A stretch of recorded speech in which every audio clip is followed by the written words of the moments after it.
everybody equates like, ooh, record company. Like I remember some shithead, and I'm not even going to mention his name, sitting at a bar like, how do you like all that money? I was like, I don't know. When I get some, I'll fucking tell you.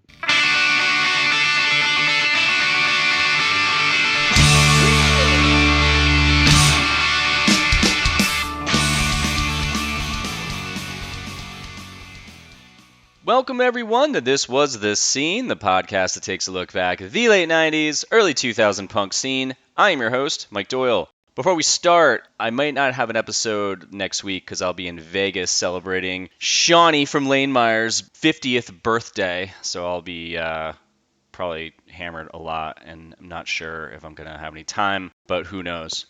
I also want to point out that when I brought the podcast back last October, I was saying how I was going to just kind of casually do it. And I think I've been pretty good at being semi-consistent. But there will be some weeks where I just don't put anything out, and that's just due to working my own animations projects, drive80.com, just to plug myself. But yeah, I just want to give people a heads up. Best way to keep up on what's going on is follow my Instagram. That's where I spent like the most time posting about things and just talking to people, answering messages. So go follow that. This Was The Scene. It's on Instagram. Cool. Blackout Records was formed in 1988 by Bill Wilson and Jim Gibson.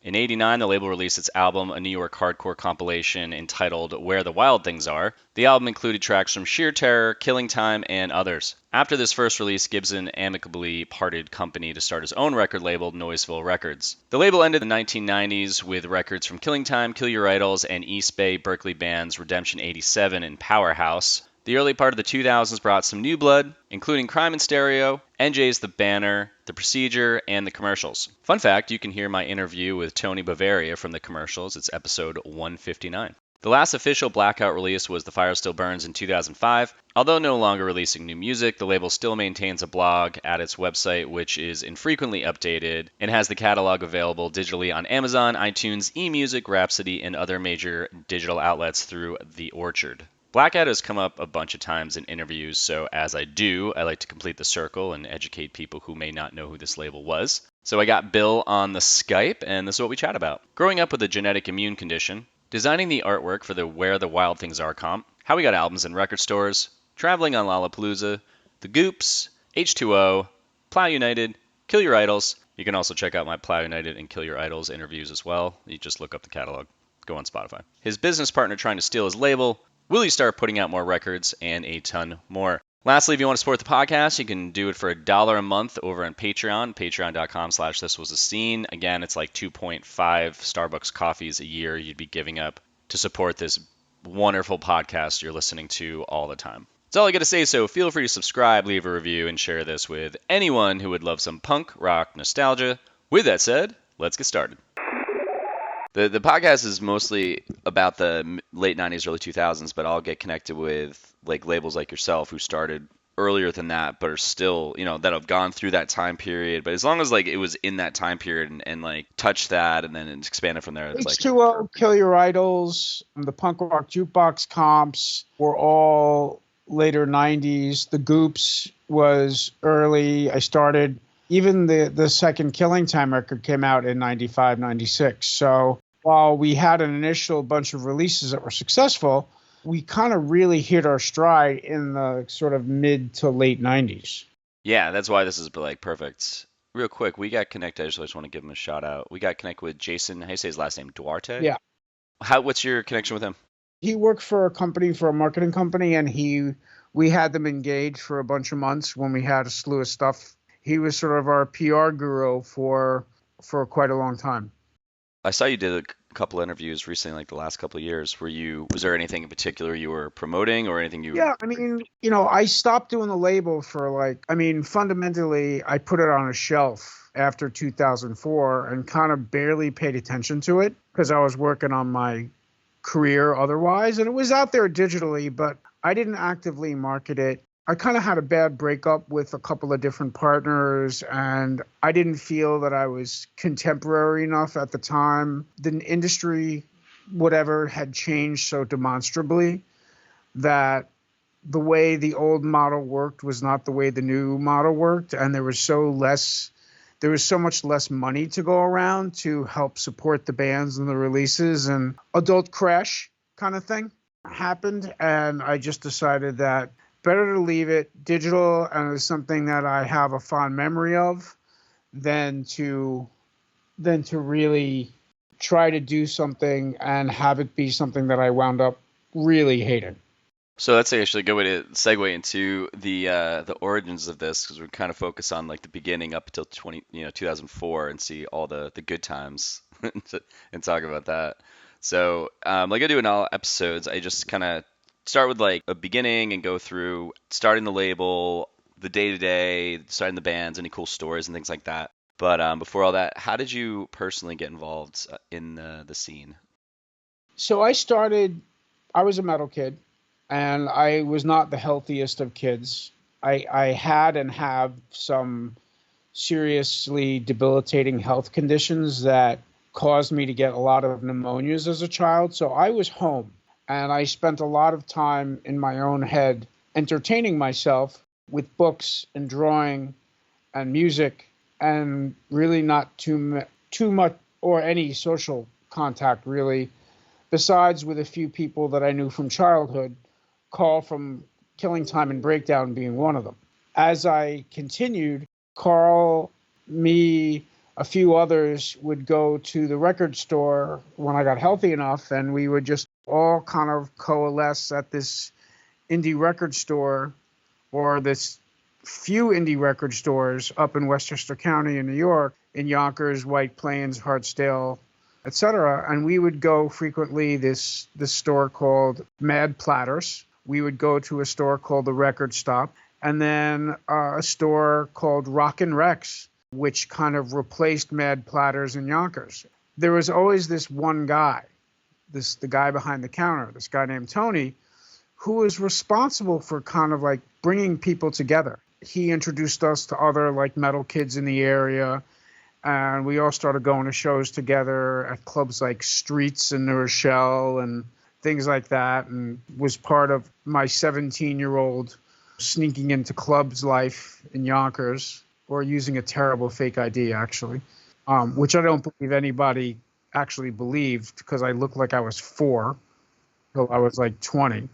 But nonetheless, we really cut our teeth in the metal world. And then as we kind of started getting into senior year of high school, and then definitely freshman and sophomore years of college at Fordham in the Bronx, Carl and I went, amazingly enough, our parents put us into a lot of the same schools. So Carl went to the same Catholic boys' school that I went to in New Rochelle, and he went to the same university that I did. So we've been friends now for over 50 years. At that time, we just kind of would take the D train on Fordham Road in 1987 at 8 o'clock at night, come home on the train at like midnight or 2 a.m. or whatever.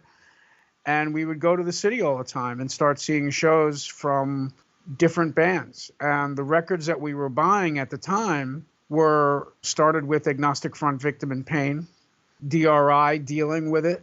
So we went from little rock kids listening to Pink Floyd right into Metallica, into Venom, into Celtic Frost. That kind of paved the way for us to make the leap from the metal section to the punk section, because we just kind of felt that the lyrics were more appropriate for us in the kind of punk section than they were talking about, metaphorical dragons and other shit. What was like the difference between the metal shows and the punk shows back then? Well, obviously, stylistically, the dress code was very different. I think that punk kids had a better sense of, I don't say sense of self, but I think metal didn't seem as, and it's going to sound like I'm disparaging it, but I'm not, especially in Westchester, which was held over from you got to understand that the 80s in Westchester were like the 70s elsewhere. It was still like the club scene, it was just vapid. I think that's the word that I would use to describe the more metal scene, and very concerned with like being like tough guys and things being heavy and like talking about Satan, but not really understanding what the fuck you were really talking about. Hardcore was more about, people doing real stuff, people creating, a little bit more so than in the metal scene. The metal scene was full of fans, big bands on stage who never didn't interact with the crowd. And then hardcore is more about we're all in this together. And everybody was a contributor. And I kind of like that aspect of it more so than I liked kind of like you're relegated to being a fan and you're just sheep in this club. That was what was very appealing at that early stage. So at this point, when you're doing this, you said you grew up with illnesses. Was this like dissipating, or was it still relevant or present at that time? Oh, I mean, yeah, I have been sick and will be sick my entire life. Like I have a genetic immune condition that makes me very susceptible to bacterial infections. And if I didn't find the doctor that I found, I'd be dead.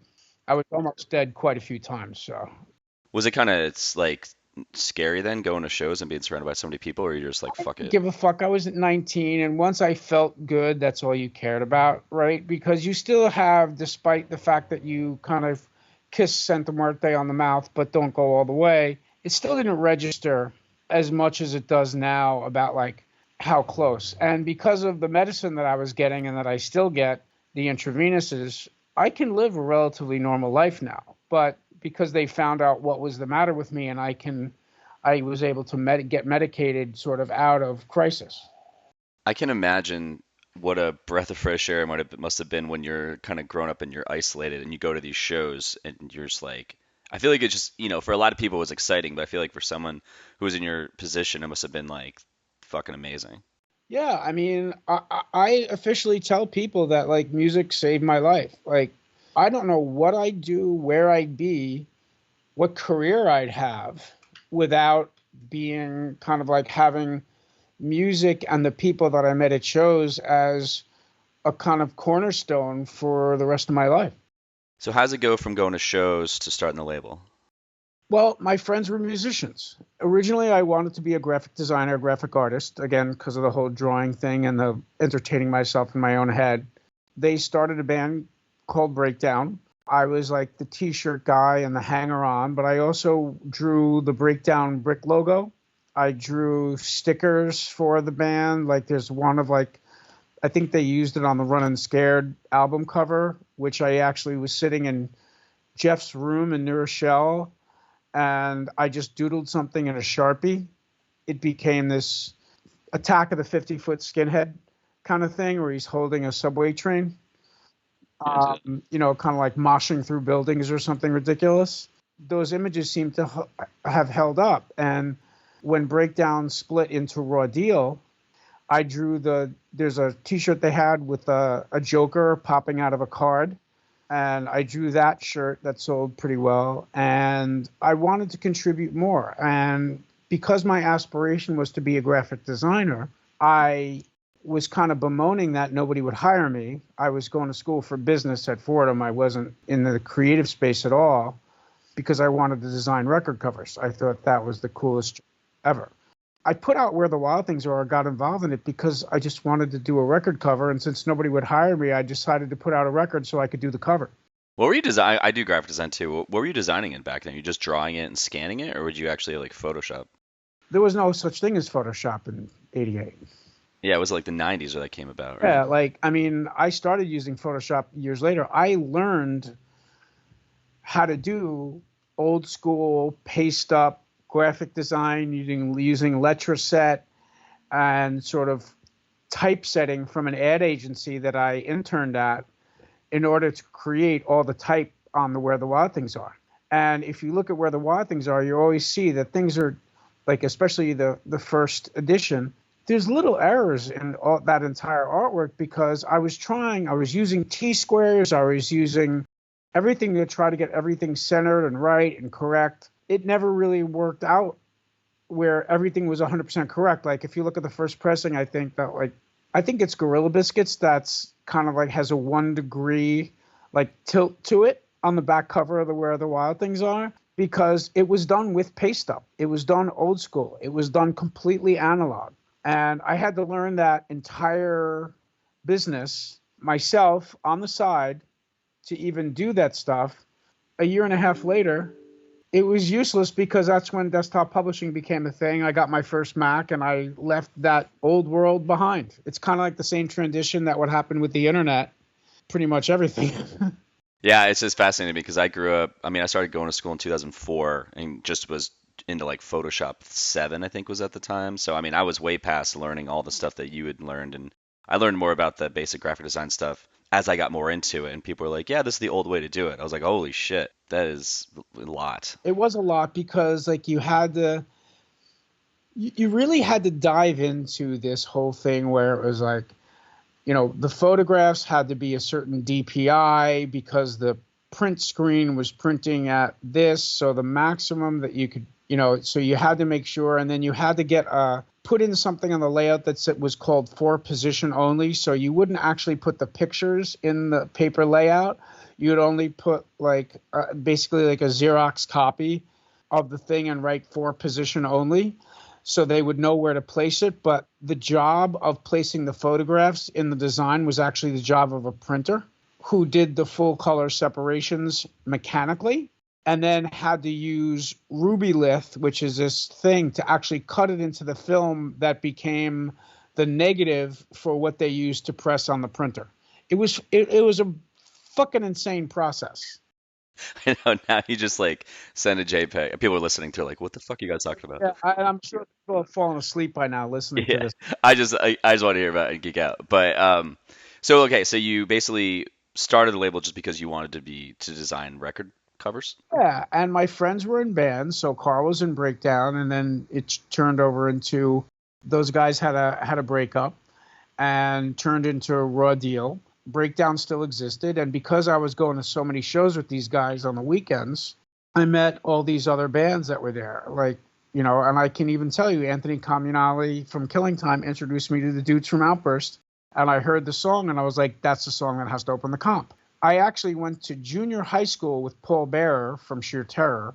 We're the same age. Sheer Terror, because of their kind of like super heavy sound and super aggro sound, I really loved the band, but I had no idea that was the same kid that I went to school with in 7th grade because he had moved to Queens or Staten Island or whatever with his family. And I became friendly with Mark Newman, the guitar player for Sheer Terror. So I just said, hey, I'm doing this comp. Do you want to be on it? I know that they were on the Javi Savage compilation in a couple of years earlier with a different lineup. And he's like, yeah, we'll be on it. We have these 2 songs already recorded, so we can just, And I collected songs from Life's Blood, who I used to spend a lot of time at shows with the guys. I used to spend a lot of time with Maximum Penalty because they were kids from the Bronx who lived.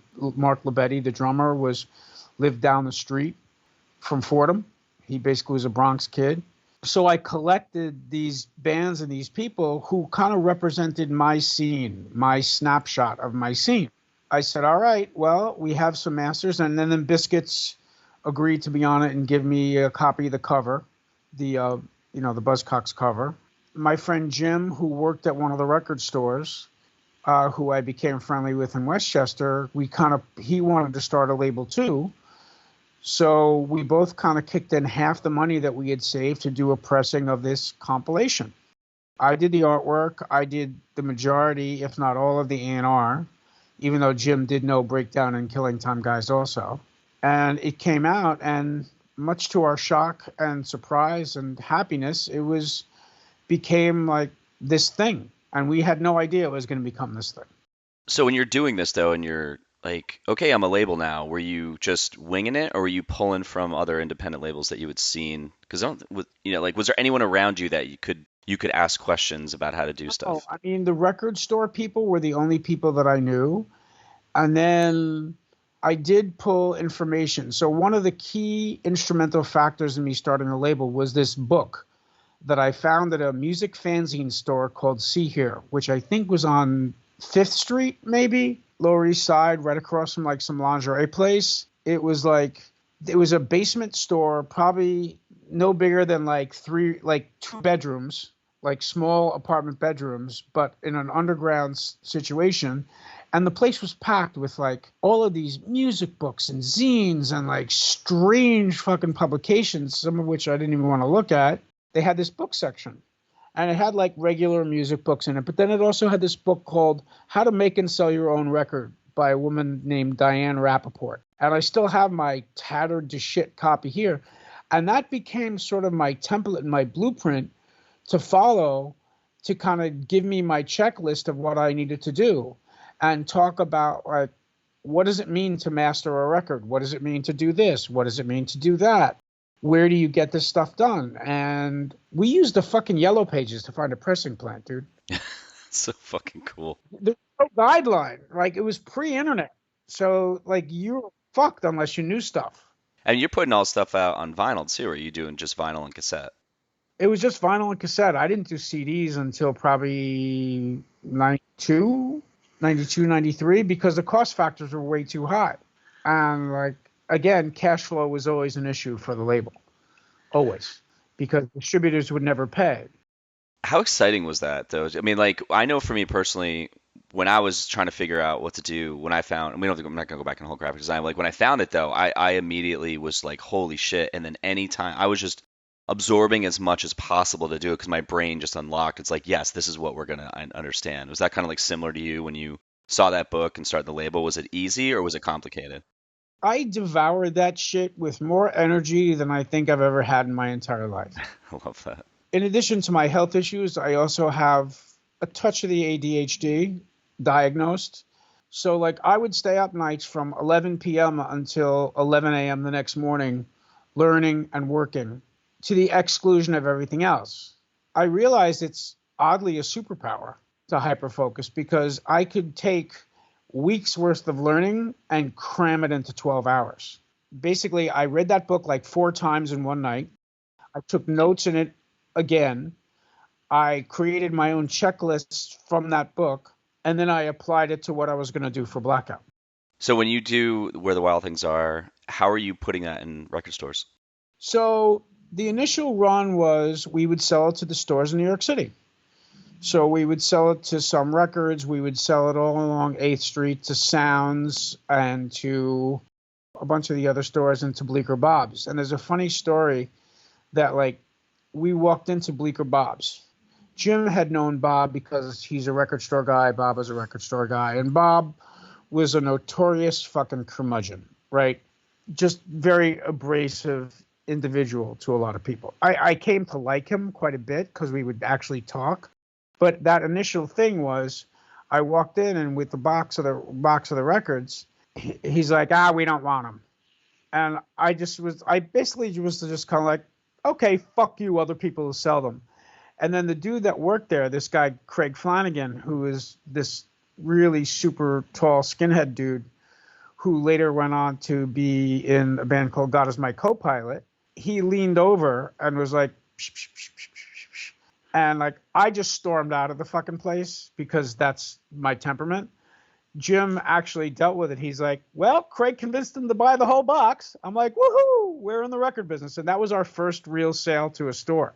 And then eventually I would go down there and I would bring Bob records, and we got to be friendly. But that first time, I literally was just cutting my nose off to spite my face because I was like a, 20-year-old friggin' skinhead, with a fuck you to everything.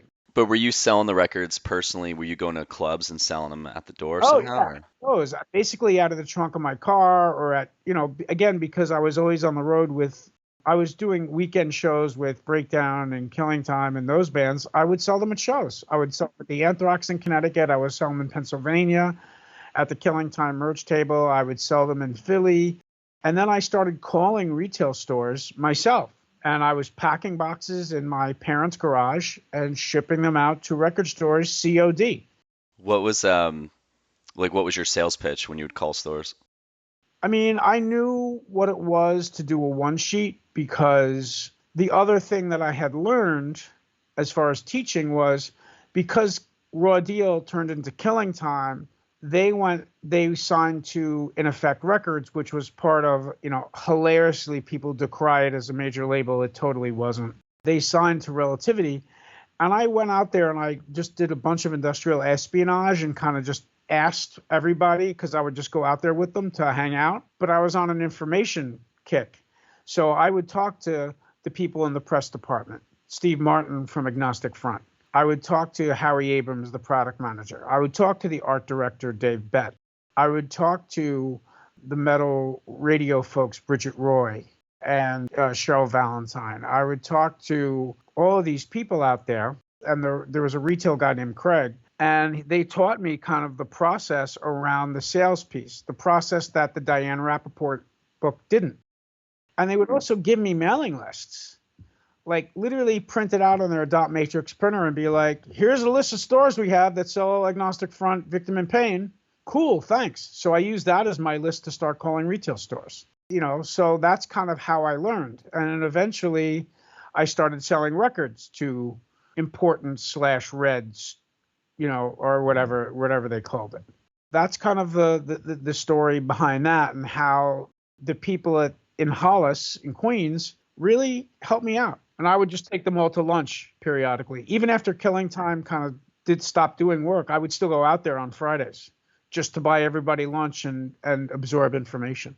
Were you doing tapes the first year? Because it looks like, so I'm following Discogs right now, and I don't know how how good it is, but it's basically showing that you did like four or five releases your first year in '89. Yeah, because then I did Outburst right away after that. I did Uppercut. I did the cassette version of Where the Wild Things Are, because that came out after. People were just bugging me for cassettes. I'm trying to think what else happened in those 4 years. I should probably look at Discogs myself. I mean, you're pretty spot on so far. Like, you've named all. And then I started kind of saying, okay, I did the Sheer Terror 7-inch, the Live at CBGB's one and that was successful too. So I basically used sort of Where the Wild Things Are to kind of kick off the label with individual releases from some of those bands after the fact. I was supposed to do a Maximum Penalty 7-inch. It never came out because of kind of internal problems within the band at the time. Life's Blood were on their own trip, and they kind of had changed over to different bands, and they were very politically oriented in a lot of ways, and they started kind of having big debates with Sick of It All about doing music for a career versus kind of the social aspect of it. And it was a very interesting, the word sellout being thrown out a little bit, which I kind of bristle at, because I believe that if people can make money through music and they don't have to work at some shitty insurance company, more power to them. But some people don't feel that way. They fear that the purity of the music is somehow lost when the almighty dollar is involved. And maybe they're right, but I don't think so. I think the only thing it does, we've had the sellout conversation on here. It's just so funny because a majority of the people I talk to were in their 40s and 50s. I think in a sense it does dilute it. Now thinking about it, I think the only reason it dilutes it because it puts pressure on the band because when they're not thinking about it. I mean, the first record you're writing it without any funds, and it's just all you're thinking about is the song, and then when you get the money behind something, then either you just kind of don't think about that, or it does kind of creep in and you're like, shit, and there's a little pressure added to it, which could work to the benefit, or it can kind of dilute it a little bit maybe. It all depends on how much you whore yourself out. If you're in business and you're working with other people, you have to compromise sometimes, because compromise is the way things get done in the world. I also bristle at the whole conversation around selling out, because you have to have some sort of fucking privilege to say, oh, you shouldn't make your money this way. It's hard to make a living in this fucking world. It is not fucking easy. So, when somebody sits there like Little Lord Fauntleroy and talks about oh, well, you can't earn your money that way because it's a sellout. Oh, why? Because you got daddy's money? No way, man. Anybody who works for a living should get paid. That was what always bristled at me, was this whole very adamant position about something that they never had to deal with, which is it's either this or go work in the fucking factory. Well, it's also these fucking idiots too. They're yelling at that shit from their college dorm room or their job when they graduate college. It's so you went to school to do something that you love, and now you're getting paid for it. And how's that any different? Right. Exactly. And that created a real rift in people. And that's where kind of in addition to violence, that's why the ABC No Rio scene kind of split off from the CBGB scene during that kind of earlier time. It was about kind of people who were more punk, but not necessarily. I never felt comfortable at ABC because I always figured that like I was like the evil record company guy. I was like, dude, I sleep on a futon and I eat ramen noodles fucking 6 nights a week. And you're probably like putting this shit together by hand too. All of the money that I could potentially pay myself goes into buying vans for bands. I don't know what you think my life is if you think I'm doing fucking bumps off fucking Mariah Carey's fucking G-string or something, but I'm not. Everybody equates like, ooh, record company. Like I remember some shithead, and I'm not even going to mention his name, sitting at a bar like, how do you like all that money? I was like, I don't know. When I get some, I'll fucking tell you. Yeah, it's just like, shut up, because you don't know. And people just love to take pot shots at people. And now we live in an era where that's exacerbated by the anonymity of the internet. To that point, so when you start the label, so in '89, you're putting these releases out, you're kind of getting the feel of what this is going to be like. From that transitioning, let's say into the early 2000s, like 91, 92, so what does that look like? Are you becoming strategic with the releases you're doing, or are you just kind of winging it? My tastes were changing. Right, like once you have like Sheer Terror and Killing Time and Breakdown on your label, why do you need to do the same kind of fucking band all the time? And I had moved to the city. I moved to Avenue Way early in the 90s. So, and I moved downstairs from Steve Martin from AF, who had started his PR company called Nasty Little Man. I was going to all sorts of shows. I'd walk into Steve's apartment and he was working on Bad Religion on the first Helmet record. And John Stanier from Helmet has become a dear friend. These are all people that just happened to be there around that time. So I was being exposed to a lot of different kinds of stuff. Plus, for my day job, I was running a heavy metal label called Earache Records. So we had Napalm Death, Entombed, Carcass, Cathedral. And we just put out the first record by a band called Sleep. It was great, but we shared the office space with Nasty Little Man. So I'd walk into my office and I'd kick open my door to the office and Mike D would be sitting at my desk using my computer. I'd be like, Mike, what the fuck are you doing? He's like, I got to send an email. I was like, that's awesome, but I have to get to work. He's like, we want to work here. I was like, go ahead. Just not at my desk, man. That's so crazy. And like every day there would be like, Napalm Death would come by the office, Pitch Shifter would come by the office, but then we would have like the Smashing Pumpkins sitting in the back of the office. Guided by Voices, when they first started out, would come to the office because this guy Matt Sweeney really loved them, and this band called the New Bomb Turks would come to the office. Eventually, I started getting into just out of kind of the hardcore kind of like NYHC thing. I started getting exposed to way more shit. And I started going out to different clubs. So I started finding the night shows at CB's were way more fun. My transition band was this band Crawl Pappy, who was super heavy. They were kind of like Prongish and Helmetish, but they played the night shows. And they were a tiny bit older and like a little bit biker looking. Rick Roy was a sound guy at CB's. Alan used to be the bass player in Agnostic Front. The drummer Steve was in, what the hell was the drummer Steve was in a band. And then Brian, the singer, was this like bouncer figure down on the Lower East Side. I put out that record and a lot of people really liked it. It was just not the same people that liked Sheer Terror or like Killing Time or like those other bands. I also, Armand from Rest in Pieces / Sick of It All, was Steve's roommate at the time. And he walked past CBGB's one night and saw this like punk rock band with this very pretty blonde singer. And he was like, they write catchy shit, dude. You got to go see them. So I did. And that became this band, The Goops, who I signed. And I spent a lot of time with those guys. They're the ones who got on a movie soundtrack for Kevin Smith Mallrats. They were on Beavis and Butthead when I did the video for them. And they went on tour with Rancid, which is how I got to be friends with the Rancid guys. This is all kind of like part of that continuum. So my horizons very much expanded because of that very special time in New York City. Now, outside New York, scenes were growing everywhere, like New Brunswick, New Jersey, and then Westchester, PA, and then like some of the other little spots in Pennsylvania around Philly.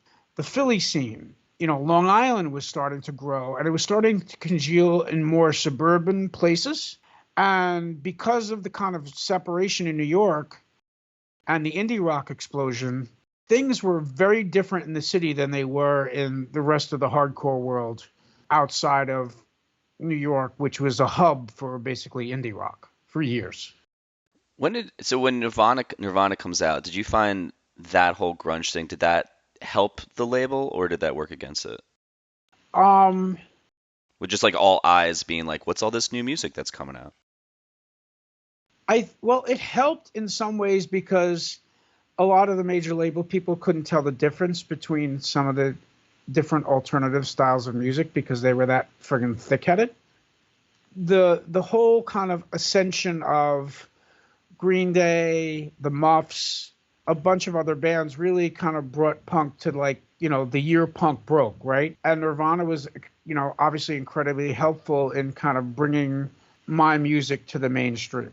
And I love fucking Nirvana. Like, I love Faith More. Like, I loved, like, the Social D records that came out on Epic.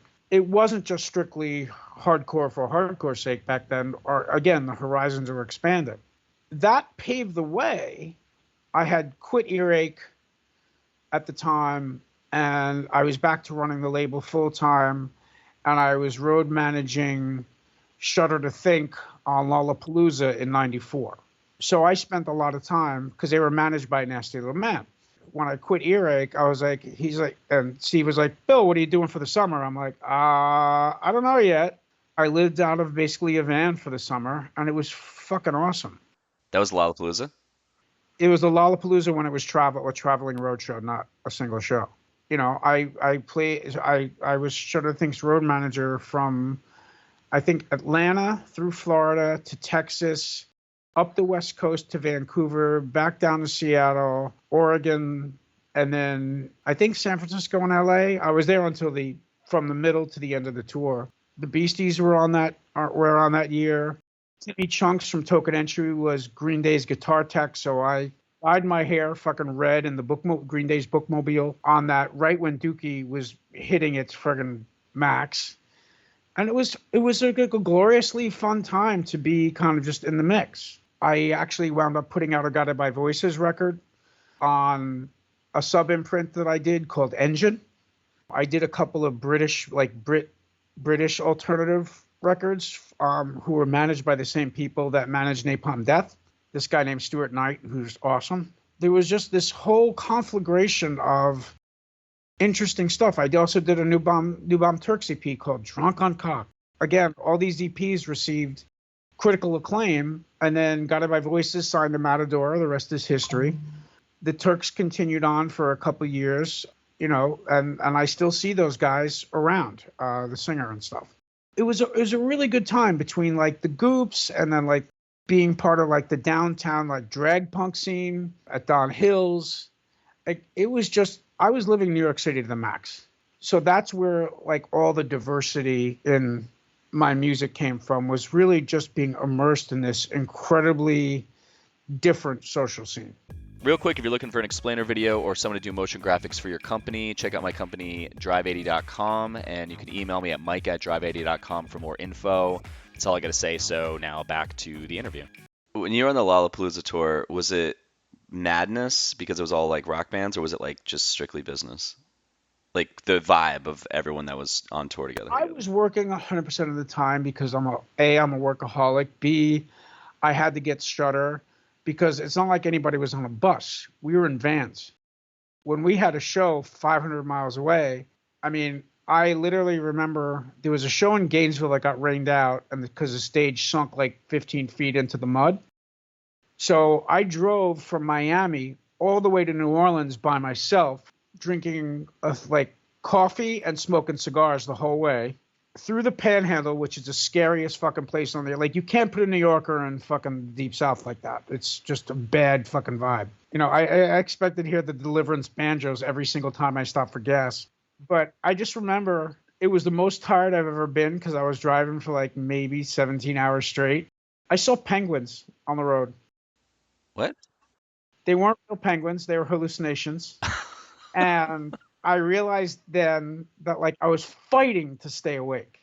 I couldn't do it now. I would pass out and I'd kill myself and I would been eaten by alligators. At that time, I was able to fight it and stay awake until the state border and the first rest stop. I remember friggin' driving into the rest stop at like 60 miles an hour because I had to get to sleep. I threw the van into, I consciously said, when I get to where I'm going, I need to put the car into park. I need to lock the doors and I need to turn off the ignition.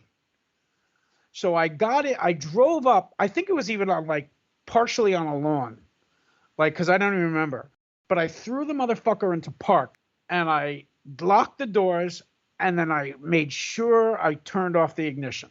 And I passed out for like 4.5 hours, just like right there in the seat. It was fucking insane, but good times because I survived, right? It was fucking insane.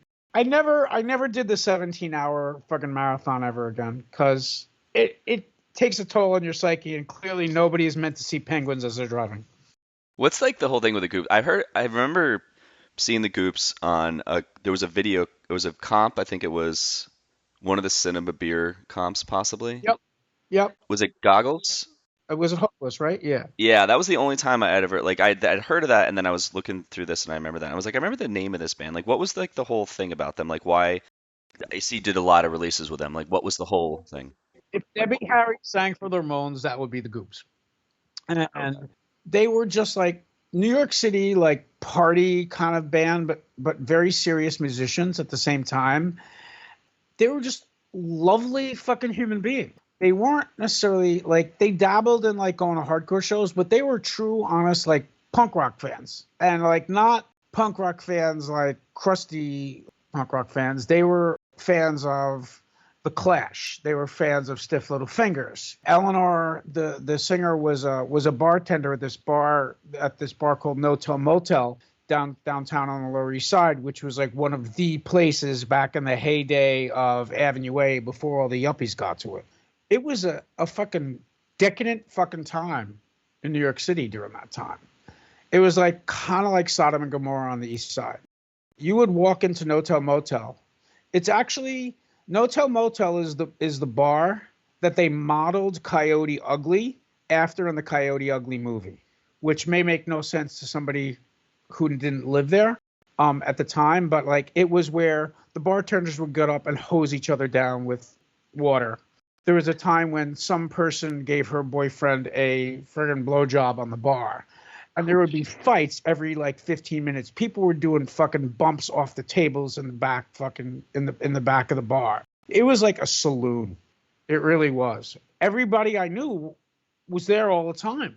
And they knew me because I would walk in and I would get a straight edge cocktail. I would put $20 on the bar for Lucy or for Claudia or for whoever was tending bar that night, or Eleanor, and they would just keep me an orange juice and cranberry juice the whole night, and I would just watch the circus. You don't drink? Fucking awesome. Or didn't drink? I do, but I never really drank with any regularity.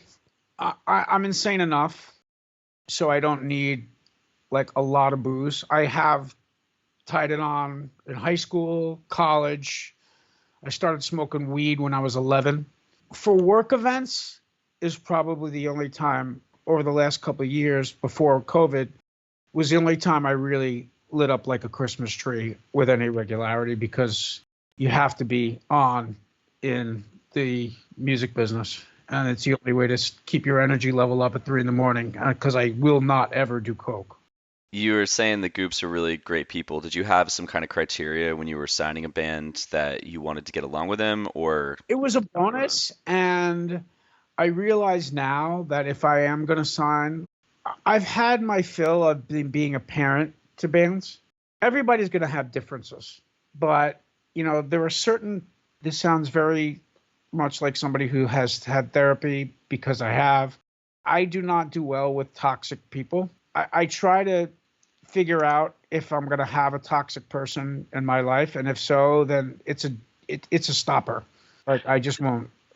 At this point in my life, if I ever signed a new band, I would not have anybody in a band that I don't like. Never. But the Goops were the most fun band to hang out with ever. Eleanor was an excellent wingman. Like, she hooked me up with so many girls, it was fucking ridiculous. We would all roll out to like all these rock shows at Don Hills. They would play Don Hills all the time in New York. The whole like drag queen punk rock thing It was just pure enjoyment. It was just a party all the time.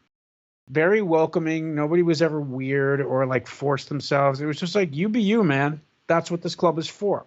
It was great because everybody liked the Clash. Everybody loved the bands that played. Everybody was listening to the jukebox and fucking like, listening to new wave or doing whatever. And then, Goops would get up and play a set. Shit was awesome. And then with them traveling around, like, we skinny dipped in Florida. One of the band members was going out with the daughter of a very famous fashion designer. We stayed at the Compound in Connecticut, where like I've never seen how the uber rich operate before, and it was the most insane shit ever. Then we stayed at her father's place in Miami, and I slept in the room with the Picasso, the real Picasso. And the person sleeping in the bed adjacent to mine was Jamie from Guttermouth, because we were on tour with Guttermouth. That's awesome. So it was a very crazy juxtaposition, because they had butlers and shit carrying their stuff in, and we're like this bunch of like sweaty people who've been driving across the country in a van.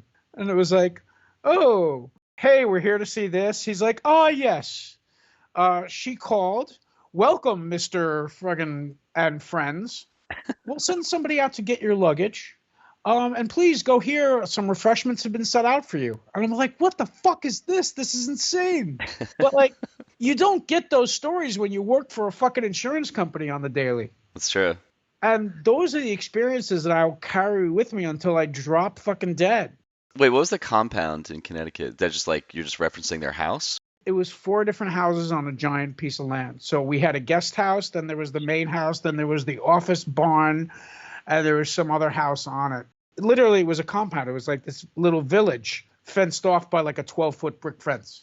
How did the guy, we don't have to say her name, but like, how did he meet her? I just want to kind of just dive in that just for like a second. Rich chicks go to rock shows too. Was she like, she was in the punk scene, just like going to like, look, that's so cool. Yeah. And super fucking cool. Like you would, like she didn't have any, like, wasn't really like, the fake Paris Hilton kind of like veneer that some people put on. She was just a very sweet, genuine person. How do you get the H2O release? So I put out in 92, 93, I put out American Standard, the Icemen, 92, 93, I forget. I put out this band Outcrowd, who I met through American Standard. Toby's brother Todd was the lead vocalist.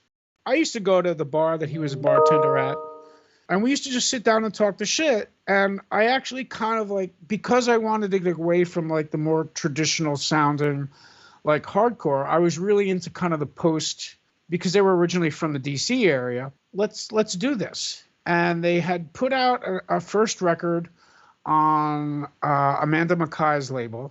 They were looking to do an EP, and I was like, fuck it, let's do it. And that was at a time when I had some liquidity at that point. And the Outcrowd record came out, and they were kind of like in a weird place, because they weren't hardcore enough for the hardcore kids, they weren't punk enough for the punk kids, and they weren't like alternative enough to get signed by a major label. I thought they had great songs. I thought Todd was a good songwriter. I thought like they stood a shot. And a bunch of people who did A&R for major labels really liked them, but never necessarily panned out. So I did that, and then I did a couple years later, or a year or so later, I did their album. Always a great time hanging out with those guys. They lived in Jersey City, New Jersey at the time, and that was the early 90s when Jersey City was still a little foobar. But the house was cheap, and we used to go like all the way up into like the bowels of Jersey City to this abandoned power plant where there was an artist commune. And we would go and like they would play shows there and music there, and this art collective called the Art Fucks, F-U-X, by the way. Super cool, very fun. Then I realized that I knew the younger brother of Todd, Toby, was a familiar to me because he was Sick of It All roadie. And I had met him several years ago when the Icemen and Outburst played DC at the Worcester Hall, and Toby had dreadlocks, and he was like, had to have been like 12.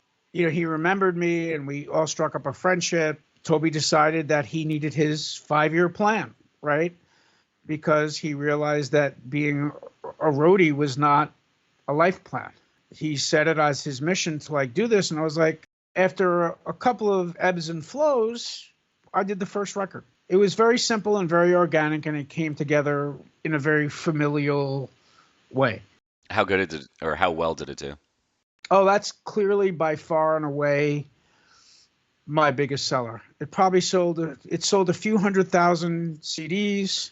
It sold, I don't even know how much vinyl it is because it wasn't sound scanned. A lot of it was sold by the bands. A lot of it was sold by indie distribution. So I don't really have an accurate count of how much it sold on vinyl because I didn't put a barcode on the back of the LP. And then streaming wise, I actually looked the other day. It's up to 460 million streams.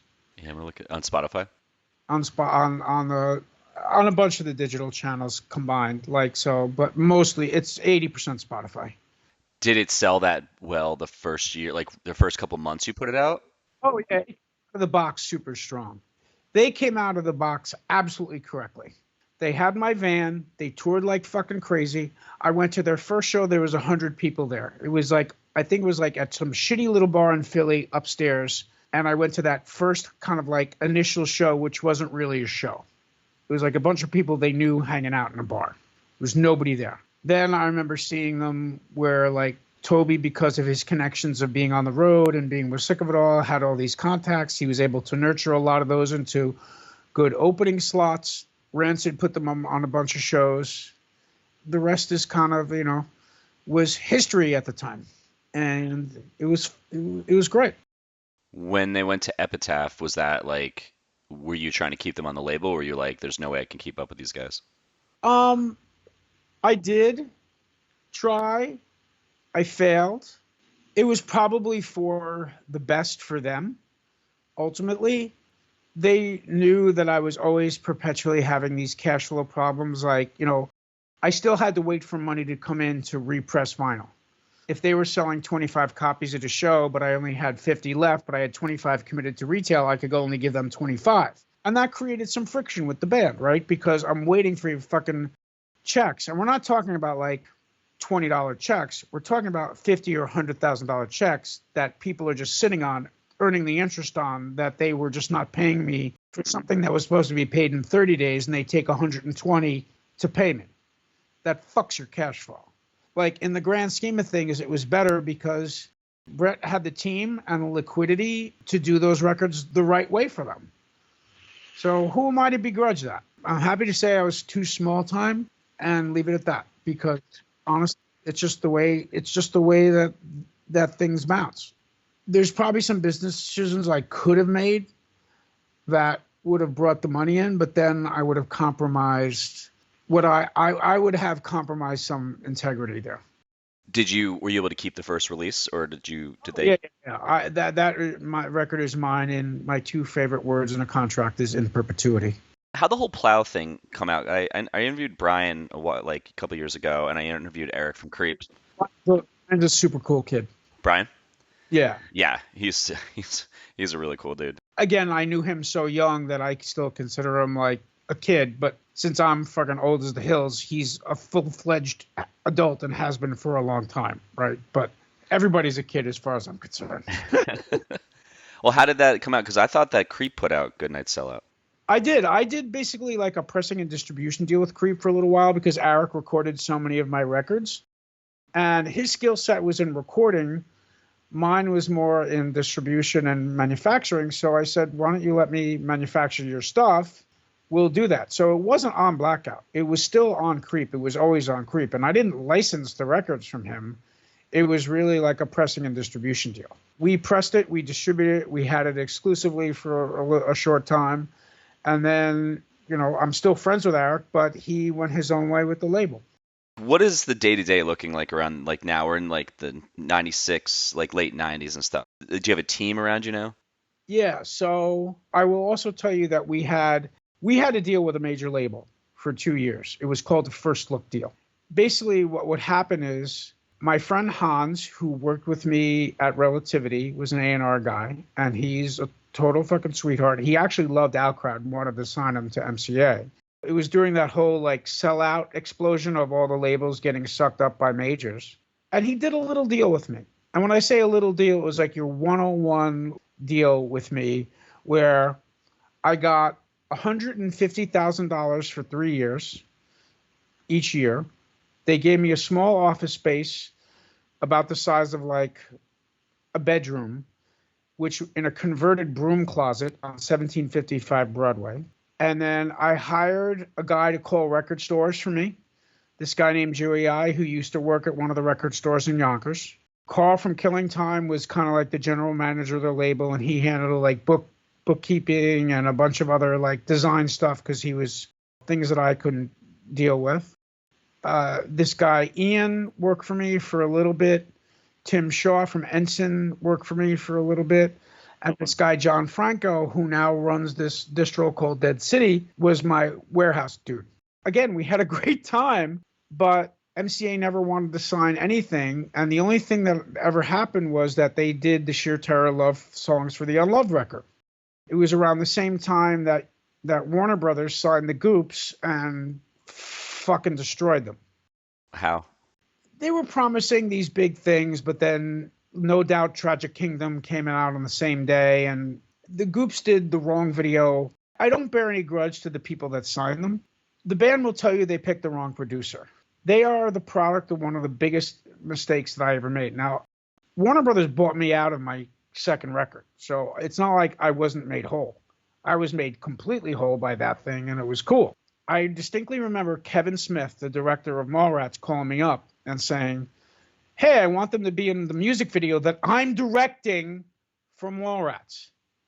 So I'm all excited, like, dude, this is fucking huge. And the band declined to be in the video because they didn't want to be known for a cover song. I was like, but you love Joan Jett. Who cares if Build Me Up Buttercup was done by somebody else? Kevin Smith wants to direct your video, and he has an entire day on MTV dedicated to him. Let's not be silly here. But eventually, the Warner convinced them that they were going to be big regardless, and they shouldn't do the cover song because they wanted to break the band. I said, okay, fine. Kevin put out the video, which you can find on YouTube, which is basically the song with Jay and Silent Bob dancing to it that got shown probably about 60 times in one day on MTV. That could have sold a shitload of fucking records and would have made the band, had the world gotten to see what they were about. And they acknowledge this to this day, so there's no surprises here, and nobody's going to be calling me up all pissed off that I said this. It was a single. I should have gone to the mat more to do it, but I had no juice at that point. They believed in Warner Brothers. The record came out. It didn't do as good the first week as they thought it was, so Warner just, said, oh, we threw it against the wall, it didn't stick, bye. And that's what happened. That was 90s throwaway fucking rock and roll. It was what Steve Albini wrote about, and some of your friends are just as fucked when he wrote that article. It's either you hit or you miss, and you get one strike, one out, and one inning. Did you ever see like anyone signing to a major label where it worked out for him? Soundgarden. Helmet, it did for a while. I feel like Helmet, like they got big enough, but it never broke through. I mean, it's still torn and stuff like that, but I don't know. Worked out is in the eye of the beholder. Did it work out for Veruca Salt? Yeah, for the first couple of records it did. It worked out for the Pumpkins. It worked out for, who came from the independent world. It worked for fucking Nirvana, right? Because they went from Sub Pop to Geffen. At the time, those labels had the machine, and they also had the ability to get things into the stores that people couldn't, and they were willing to spend the money and do the quote unquote advertising with the radio stations and the retail stores that made things a priority. It was old school record business, man. It was the hottest thing for a minute, and then it wasn't. When you got the 150 a year, I still want to kind of specify that for anyone listening. That is for you to run the label and paying everybody, or is that a salary for you? For me to do whatever I wanted. I chose to pay all of the people that worked for me the same as myself, so I now look back and say it was punk rock welfare. But I also had other revenue coming in. Like the H2O was still an independent release. It wasn't on MCA. and that generated money. I had the first Dead Guy EP that was doing well. I had Punk Rock Jukebox 1, Punk Rock Jukebox 2 coming out at the time. That did well. The Goops records were miraculously still selling 3 years later, and I was continuing to work the new 7 inches up until the time they signed to Warner Brothers. I got money from Warner Brothers for the buyout of the Goops contract. But again, not enough to build a real life for myself. It was always behind the 8 ball because there was always some sort of cash flow bullshit, and I was paying for bands to go on the road. I was paying for like 3 vans at a time to keep bands on tour. The Triple ACs used the van. H2O used my van for 2 years up until they signed to Epitaph. Goops used my first van. Violent Society used one of my vans. There was a lot of money being spent, and I was trying to be as economical as possible about it. I always felt in the red, and it was never something that I could really build upon. And it's funny because Hans, the A&R guy, was like, Bill, I'm giving you this money, $150,000 a year, to do whatever you want with. Your only requirement is to give me 3 cassettes of bands that you think I should sign. That's your only requirement in this deal. Give me 3 fucking cassettes of 3 shitty bands. I'll say no. You keep the money and go buy a fucking apartment in downtown New York. That's what he told me. He goes, don't try to make the Tiger change its stripes. Don't think that this is a life-changing amount of money for anybody but you. And you know who didn't listen? That would be me. But I had a great time.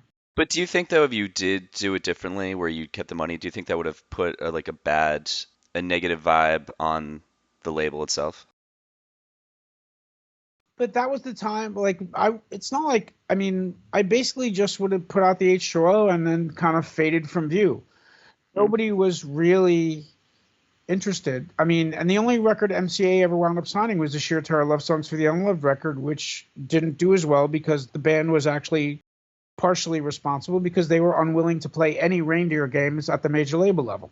They didn't want to play these kinds of shows. They didn't want to meet anybody from the industry. They didn't want to do this. They didn't want to do that. And if you're gonna do that, signing to a label isn't the end of your business. It is just the beginning. I licked my wounds and I rented a house up in Westchester with me and a bunch of my friends, and I continued to run the label for the next few years out of the basement of my house. How were you guys doing with, I don't know if you saw it as competing or just being in the same scene, right? Like when the Fat Records bands are coming out, Epitaph, fucking Lookout, Hopeless, when all these other labels are coming up, do you see that are you kind of, not as like a threat, or are you just like, oh great, this just brings more attention to this scene that I'm putting bands out for? It was more opportunities for bands to find people to tour. It's just like now with labels like Triple B or Pure Noise or whatever. Or the way it was in the early aughts with Trustkill and Ferret. You can't stop anybody from starting a label. Was I unique when I started the label because it was so hard to get started? Sure, I was unique. But cry me a fucking river, the world changes. You have to adapt to things the way that it was. And I'm happy for Lewis because I think Hopeless is a fucking great label and he's an awesome person. I have come to really like Brett from Epitaph, and I love his bands, and his bands used to bring mine on tour, so who am I to fucking begrudge that shit? Sue Lucarelli, who is now the president of Epitaph, was a Blackout intern. There's this continuum. It's all good. It's co-opetition in a lot of ways. Well, did you see when they were doing, because I brought this a bunch of times, so I interviewed Lewis and he was talking about how they would do the foil on the comps and stuff. Were you paying attention to how people were marketing and kind of being like, oh shit, that's a good idea. What can we do? I try never to operate in a bubble. I tried to say here's what contemporary people are doing. Should I do this? And should I do that? Is this successful? And then looking at things saying, well, what are they doing that's making this artist successful that we're not with one of our artists? That's part of the game, right? Is to figure out what you can do to help grow a band. It's all a derivative work, right? It's all a remix of some shit that somebody else has already done. And so I learned from them. Maybe they learned from me. I don't know. It's not like we had we didn't have a big group hug about it, but those were the ideas, and that was kind of the way marketing was handled. And I liked the way that people were doing mailing lists and postcards. And I've been doing those on and off since 1989 when I first did the Uppercut record, and I did a postcard mailing to all the kids who bought the Where the Wild Things Are to make sure that they bought the Uppercut record through my mail order. Poor man's email, because there was no email then. 10 years later there was, but not in email became what, ubiquitous, like circa what, almost like 98. Before then it was all printed media, printed catalogs, mail orders, and things like that. And again, all things that cost postage and printing expense, whereas now an email costs the price of MailChimp. How'd you like working with Kill Your Idols? Oh, those guys were all great. Like, again, I got hooked up with them because Paul Bearer from Sheer Terror was living on Long Island at the time, and he had, I think, met Gary or whatever it is, and then Chicky from Sheer Terror was actually in the band when Sheer Terror had kind of gone on hiatus. And Paul was staying over at my house in their show one day when he had put another iteration of the band together and they were going to go on the road or something.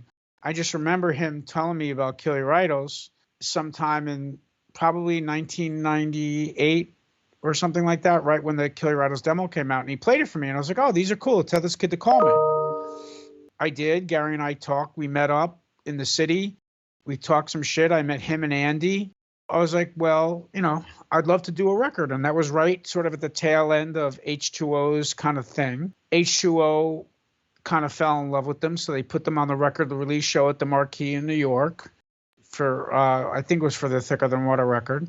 I really liked working with them for the first couple records, and then, as many bands do, they figured they could expand their horizons, and they signed to Joe Sibb's label.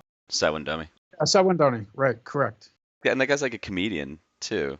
Yeah, he's actually really, really funny. So it's like it's kind of funny to see him do that. And so I had my first record, my second record, and the thing, and I just did the re-releases of the vinyl of those three records, including the Creep Live at CBGB's record. I enjoy working with those guys because I think they really kind of brought me back to the hardcore that I know.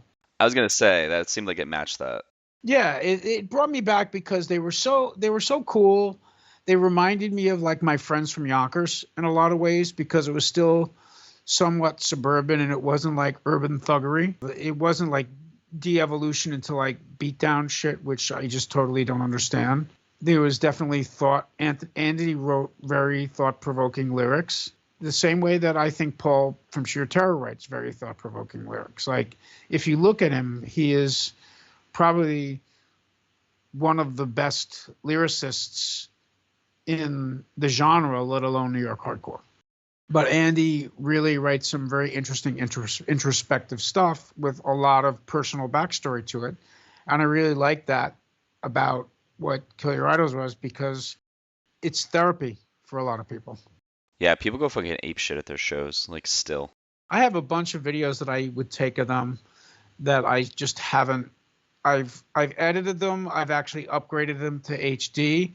I just have to spend some time chopping them up into the right flavors for social media and to post on YouTube. I just haven't had. There's only so many hours in a day, and I actually have a real job. So. Yeah, it's very, very fucking time consuming. How did the whole downloading thing affect the label? Oh, it totally fucked the whole thing. I mean, the proliferation of digital technology did a number of things to specifically the music business. First, it was the whole creation thing. You used to have to go to a recording studio and record on master tapes. And you used to have to mix those tapes. And then Pro Tools came along, and then all of a sudden things became easier to manipulate. And then now the technology almost exists on your phone the same way that it used to have to exist on an entire Neve console. I mean, it's crazy that you can multi-track record basically using an iPad. All the plugins, all the sounds, they were organic. There were tube amps. There were these other things. You had to go into a room. And now this stuff can happen on a laptop. It's really insane. You have an easier ability to reduce the barriers to entry for people to record because it's a lot less expensive. And you don't need to know your way around a studio. You can get away with doing more with a lot less. You also have the whole desktop publishing thing and the advent of the internet and things like that. So information on how to release records was at your fingertips. Marketing releases was MySpace. So you didn't need to necessarily have a mailing list per se. You needed to start cultivating an email list and doing kind of things on MySpace and becoming part of the nascent sort of chat community that was out there. And some bands did that real well, and some bands just kind of stayed away from it because people don't like new things. So those were the other things. And then gently calling it the democratization of distribution, e.g. piracy, it very demonstrably affected the indies before it affected the majors. I went from being able to sell 10,000 of almost anything that I put out on vinyl or CD to selling maybe 2,000.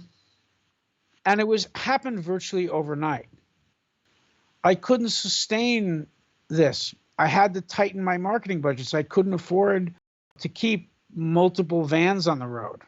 I couldn't afford to do this. And I was barely keeping myself personally afloat from this thing. And without some friends letting me crash in their loft near the studio space that I had for the label, Billy Milano being that person, I don't know what the fuck I would have done. I would have had to probably move back to my parents' house. It was crazy because there was also a glut of new stuff and a glut of new labels who were more connected to their regional scenes than I was, because I was maybe pushing 30. And it's part of that adult crash that I talked about earlier. Like, I hit this whole thing where, am I aging out of being like a person that could do this? What am I doing with bands? I still tried to do things. I still remained relevant. I tried to partner with a few people that had more connections to kind of like the younger crowd, to help them and really just become kind of the back office for what they were doing. It didn't seem to work out because they would sign bands purely on friendship with no sort of understanding of business acumen or what it takes to actually make a record and have it be for a band that could actually sell or grow. It was definitely a time. So easy method of production, democratized distribution, and more labels doing it because it was easier with digital technology to get into the label game. And I just kind of felt that like, do I really have to do this? And it's a shame because the last record that I really put out as a new record was this band, The Fire Still Burns. And I love that fucking record. But it became a situation where encroaching responsibilities. I had a few minor partners at the time one of whom was a fucking total asshole, to be honest with you, who legitimately tried to steal the label from me. And so I really kind of spent the early part of the aughts in a state of bitterness about the whole thing. And I just knew that at some point it was going to give and I had to get away. And there was one incident at the recording studio of the guy who was my partner. I basically quit my own label there and then. I took everything. I had already taken a lot of stuff out of the office, anticipating that this day would happen. And I basically just ghosted. Told my friends, I was like, the guys who I was still there, I was like, you're welcome to it. And they're like, well, we don't want it without you. I was like, well, then I'm doing this. And it's going up on the internet. iTunes will sell it. And that's it. We're fucking done. I'm fucking done. I can't have it. I called Lumberjack and I said, destroy everything. And they destroyed every piece of physical product that I had. I went exclusively digital. And I maybe spent 15, 20 minutes a year basically just doing royalty statements for bands that needed to get paid money. And I didn't pay attention to it anything about it until 2016. I was angry and bitter for a good decade. Did you feel any kind of relief, though, when you just pulled the plug? Just like not having to deal with it, or was it just like super stressful?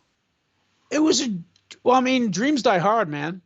It was a very bitter pill to swallow, but it was necessary. I couldn't keep playing this ring around the rosy bullshit for no money when I saw no upside. Like I had to just look and be an adult about it because I wasn't going to, I was probably like mid 30s at the time, I guess. And I was just like, I am not going into my fucking adult life like without the pot, without a pot to piss in or a window to throw it out of. Like I'm not doing it. I would feel like a failure to my parents. I would feel like I let my then girlfriend and now current wife down. And it was just like, no fucking way. So it took me about a year and a half to start getting my feet wet.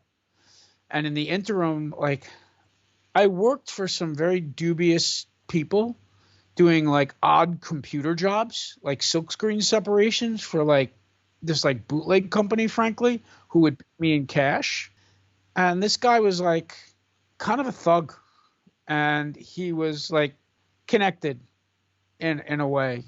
And he had already gone to federal for, for crimes. Like I was like, this is what my life is turning into. And so luckily I found a path out of there. I was able to, because I kept up with technology and my computer skills and other things, I was able to get a job at a ringtone company when ringtones were a thing. And then I worked for Atlantic Records doing ringtones for things like that. And then I worked for a music industry trade association for a decade and totally revamped their event that they do. And then for the last 5 years, I've been senior vice president doing all the deals with all the different DSPs for a large independent company that's funded by an investment bank. What are DSPs? Spotify, Apple, Deezer, Tidal. So basically you kept some kind of like one toe into the music industry, basically.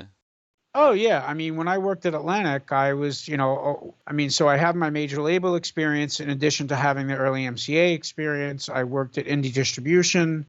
I mean, even all, on and off throughout my entire Blackout life, I worked actually at Relativity Records for a while. I was Agnostic Front's product manager on One Voice and for the New York City Hardcore Video and for a number of other things. Then I went to Caroline Distribution, which is now part of the Orchard. Caroline, which is now part of Virgin Distribution. And I ran distribution marketing over there for a while.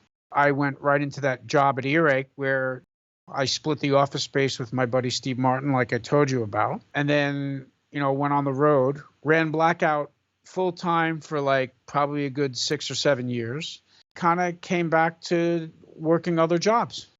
Wait, when was the 6 or 7 years? That was 2016 to recently? No. From 2000, so probably from 1996 until 2004, you said. Yeah, until 2000. From 1996 to 2004, I was pretty much running the label myself. Then I had like a dead zone for like 2 years, and that's when then I got the job at this company that's now called Bands in Town, which was a ringtone company before that, Atlantic, the association, and then the other company that I work for. Oh, I love that Bands in Town app. Yeah, I mean, I was there way before they did that acquisition. I was there during the heyday of the ringtone. So I was doing licensing for stuff, and we actually tried to do an independent ringtone thing. It was with the guys from Trustkill. It's where I actually became friends with Josh and Rob Dippold way back then. It's funny that I met this guy years later, and we would always sit around and talk about hardcore and stuff like that. And my boss at the time was also kind of a hardcore adjacent, more hip hop, but still hardcore adjacent kind of person. So he knew all the stuff, and he would just get a kick of hanging out with us all the time. How much of running the label did you take with you into the careers that you did? Oh, 100%. Yeah. It was school of hard knocks. It was I got my PhD in this bullshit from doing it myself and fucking myself with my own money. I mean, I feel like it's almost like your label, obviously you put these out and made money on them and stuff. It's almost like it kind of was like a college in a sense to set you up for all the shit that you did afterwards to be like, okay, now you can actually get paid for stuff and not have to be the boss and just do what I want to do. Yeah, I mean, worrying about how you're going to pay your employees on a monthly basis is a heavy burden, dude. Unless you've been there, you don't know the panic. And I'm not the kind of person who can like very easily write it off as sort of, because everybody has lives, everybody has responsibilities, everybody has families, everybody has this, like, and if you can't pay somebody, like, all that shit rolls downhill. So like my most important thing was making sure that all the fucking dicks that work for me had a job. Did you get along with your employees? Oh yeah. Okay. We actually had a little impromptu blackout get together this past summer at my house. We all sat around my pool grilling and fucking shooting the shit. Like Franco just released from Dead City, just released a version of Sheer Terror Just Can't Hate Enough for the band to take on tour that I licensed to him. So like I deal with, Joey I went to his wedding. His wife is a member of the Pitbull discussion group that my wife started on Facebook. We still maintain very familiar contacts. Carl, I see, I'd like to say once a month. Sometimes it's more frequently, sometimes it's less frequently than that. So like he's still, after 52 years, he's still been kind of the closest equivalent I'll ever have to a sibling. Drago, talk to him all the time. Talk to Newman from Sheer Terror on a weekly basis. So it's like, I've carried these relationships with me. I texted with Toby yesterday for like, a little bit. So this is like, I'd rather have a tapestry of interesting people and fun people in my life than to have made a shitload of money and cashed out and fucking cruise around like a lonely man on a yacht who nobody likes. So what's up with the label now? Like, and who's, because I'm on your Instagram, like who's running all the posts and what are you guys like doing? So I do the social media. I do some of the deals. I'm re-releasing the vinyl from Will Shepler's band, The Take, because it was never available over here domestically. So I'm doing a pressing of that. I've known Hoya and Isaac since they were little kids coming to Anthony's house from Killing Time. And I love fucking Hoya and Danny too. They're fucking great and they're hilarious. I said, hey, if you need somebody to press vinyl, I'll press your vinyl for you. So I'm doing that. And then I've done a series of re-releases this last year to try to just start conversations around the label again, because now that I'm kind of in a different position in my life, maybe I'll try signing some bands again. How would that look now, though? What do you mean? Like with all the releases, technology, would you focus on just digital? Would you do full albums? Would you do vinyl? Vinyl is still very viable. And I think that I'm going to get all industry jargony here for a second, but hardcore kids understand the quote unquote cult of the superfan. The industry just seems to be waking up to that. Mail order has been a part of my DNA since 1989 in its different forms. Having a one-to-one relationship with the customer was always paramount to me because it's the scene. It's your people. You have to know your fucking people. Like, I wasn't marketing to MTV. I wasn't marketing to fucking some douchebag at a fucking chain record store. I was selling records to fucking hardcore kids, and I still continue to do that. And, okay, hardcore adults. So hardcore kids still sounds better. There's now a group of people from 19 to 50 that could like something that I put out. And whether they were fans of Crawl Pappy or the Goops, or they bought the Outburst comp because Power Trip had a track on it that they really like, or they listened to Power Trip's cover of Outburst on Spotify or on XM. That's the group of people that I'm trying to continue to reach. Will I start doing more records? Yeah, I just have to figure out My wife and I have an agreement that if I do the label, it has to function under its own power, and I can't invest any of my own personal money into this shit anymore. I can see that. It has to, if it's not a self-sustaining, then it doesn't happen. Do you still like with all the old releases? Are you still selling them on the like a yearly basis, or is it just like kind of here and there? I started again, and I'll keep some of the stuff in print. I think what I'll probably do with the vinyl piece of it is, let the Killing Time probably. I only have like 25 pieces of the Killing Time left in Miller, so I'll let the Method go unpressed for a year and a half, build up a little demand, and then do another pressing of like 500 on another color for as long as vinyl survives. And then again, I will take advantage of the fact that like now I have a web store. I sell directly to a couple of retail stores. I have one guy that works for me right now. He also works for a label called Good Fight, which is Carl from Ferret's new label. So he's the day-to-day label manager for Good Fight, and he's now my day-to-day label manager, handles production and things like that because I have my stuff to do, and he's still in the indie space. He's great. Losing him would be like cutting off an arm for me at this point. All right, man. So to wrap this up, before I ask the last two questions, is there a story you'd like to tell that you've never told before in an interview that you could tell now?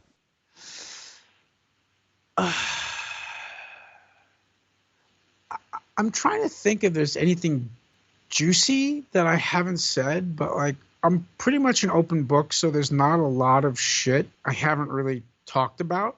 I mean, it doesn't have to be like incriminating. It could be something funny, something endearing, something like just something from the past where you're like, some people have told a story that they're like Frank Carter from the band Gallows. Some of you have ever listened to them back then. Yep. He interviewed him, and he told a story about they were in Japan, and the guys from Rise Against were like, let's go on a hike, and he's in a cemetery, and they saw a sunset or the sun. He was like, it was like just something like that. He's like, oh, it just meant a lot to me. So the stories are all over the place. So it's just something that maybe pop up. Doesn't have to be like super juicy or anything like that. Oh, okay. Well, I mean, there are just these little moments, right? There are little moments on tour, and there are little moments you get with your friends. There are things that I remember that sometimes the road trip is more fun than the gig. When I was with Shudder, they were really super cool about like stopping at like sites around the country. So on our way across the desert, we stopped at White Sands National Monument. And White Sands, I don't know, New Mexico or some shit, but it was where they kind of like 100 miles away in the desert, you could see like it's where they tested some of the atomic bombs.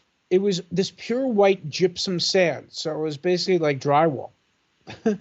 And it was like powdered drywall. And that was what the sand was at White Sands. Just going there and seeing that place was really interesting. Being able to like, then like we were going over the mountains somewhere. I don't know where the hell it was, like fucking Montana or some shit. I don't know.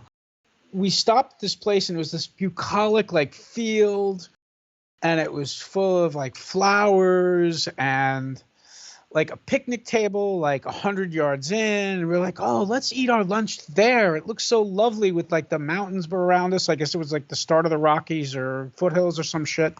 And we get out of the van and we start walking over there. And then all of a sudden, this black cloud of fucking insects rises from this thing. It was one of the most horrible things I've ever seen. And they just all swarmed us and attacked us. And I think they were like horseflies or some shit like that because we were getting bitten. And it was just like, it turned from this like wonderful, like bucolic scene where like Julie Andrews was singing like The Hills Are Alive and shit like that into like fucking Hellraiser. It was just like faces melting, everybody like in a panic running for the van. And we're sitting there laughing our asses off. We're like, oh my God, that's so horrible. That's so horrible. That's so horrible. So that was, another thing. And then like early on, we used to do the weekend road trips with Uppercut. And we would go travel in the summer and we would rent a really shitty van that had no AC. Uppercut played at the Pelican Club in Rhode Island with SNFU and Slapshot. They had these docks all around this place. It was like it's a pretty famous, kind of wealthy resort town on the ocean. We were like, let's go swimming. So we all had shorts with us. So we threw on shorts and we started we just mounted out to this random dock and we started swimming.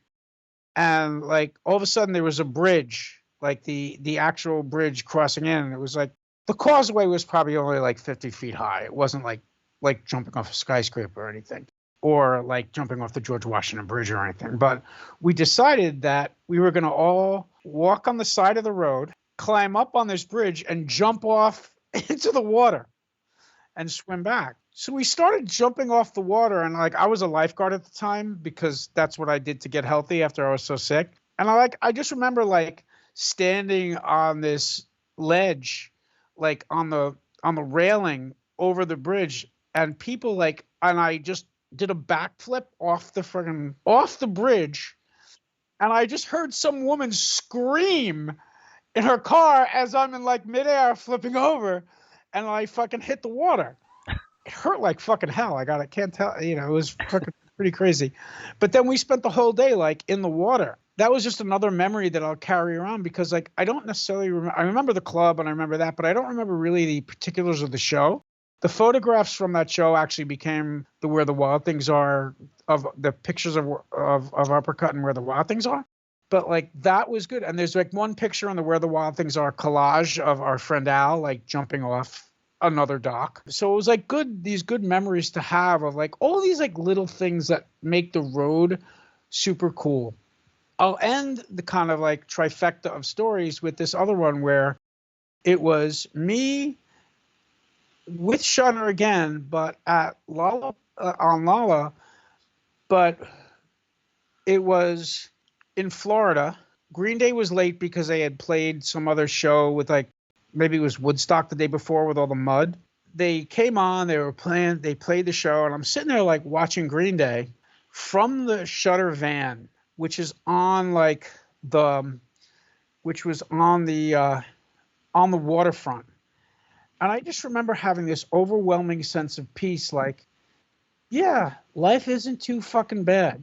I'm sitting there on the road, all tan, eating my little sandwich from catering, chilling out, listening to fucking Green Day play like 100 feet from me, a couple hundred feet from me, and be like, yeah, this is cool.